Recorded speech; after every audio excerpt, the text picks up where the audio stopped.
there guys, Ken here, your thrifty apprentice. In today's video, we will use Staedtler tinted watercolor pencils, a budget-friendly alternative to Derwent graphitint pencils to paint a super easy and beginner-friendly composition. A couple of months back, I did a bull video representing the Taurus zodiac sign, and a lovely viewer recommended that I do a zodiac series. I thought to myself that was a wonderful idea, so I decided on this composition of a lion to represent the Leo zodiac sign. Due to the fact that I am using tinted watercolor pencils, the overall effect of this painting will be much more moody than the Taurus representation previously done. You can find that video of the Taurus on the channel if you're interested in seeing it. Other than the tinted pencils, I also used a Derwent Ink Black Inktense pencil, Master's Touch watercolor paper, and a Pagos white gel pen that I am testing as part of a Pagos watercolor kit, which should have demos and a review coming up on the channel really soon. Now, although this is a really easy painting, there were some key things I wanted to concentrate on just to get in more practice in those areas. The first one is distance. Using different values and pressure, I wanted to create distance by using lighter colors to push things back as I moved up the page, and darker colors to bring things forward as I moved down the page, using my horizon line as the starting point. Secondly, I wanted to limit the colors used overall to make sure to add to a more harmonious and overall unified composition. Honestly, I felt really out of practice doing this video, but keeping to my word, I wanted to get a video up today. Though I don't feel this was near my best work, I am happy that I finally picked up the brush and was able to paint and share with my viewers.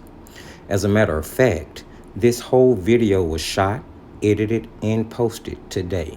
My hope is that some of the techniques I was practicing on in this video will be able to help my viewers in some form or fashion. Now that I've gotten all of that out of the way, we can concentrate more on what's actually going on in the video.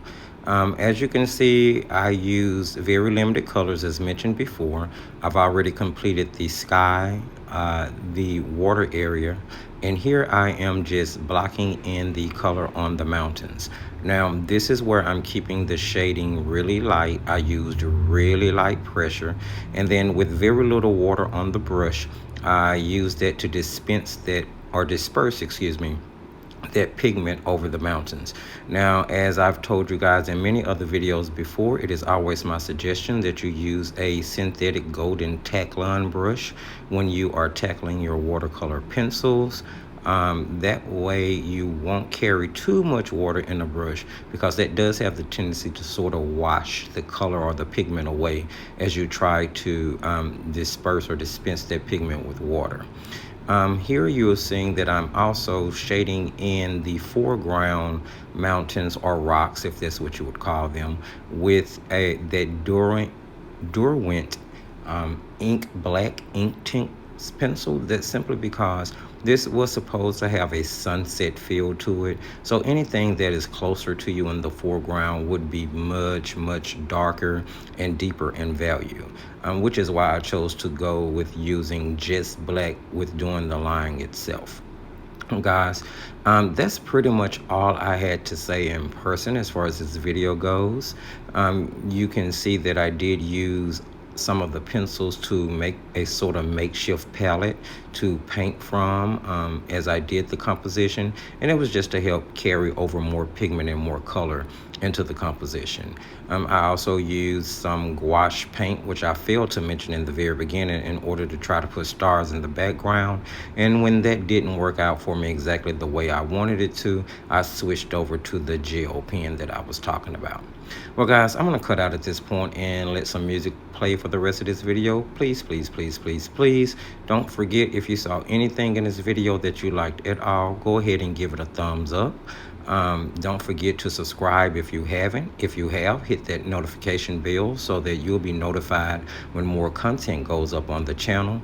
Please share the video. Remember that sharing is caring and it's going to help the channel grow. You can check out the Thrifty Apprentice Facebook page as well as Instagram page. You can like and follow there. And remember that on the Facebook page, you can upload pictures that you've done so that all of the viewers of the Thrifty Apprentice channel can check out your work. And I would love, love, love to see some of those posts, especially from any of the compositions you guys have done following the demos that I put up on the channel. And remember, as I tell you at the end of every single video, just keep painting.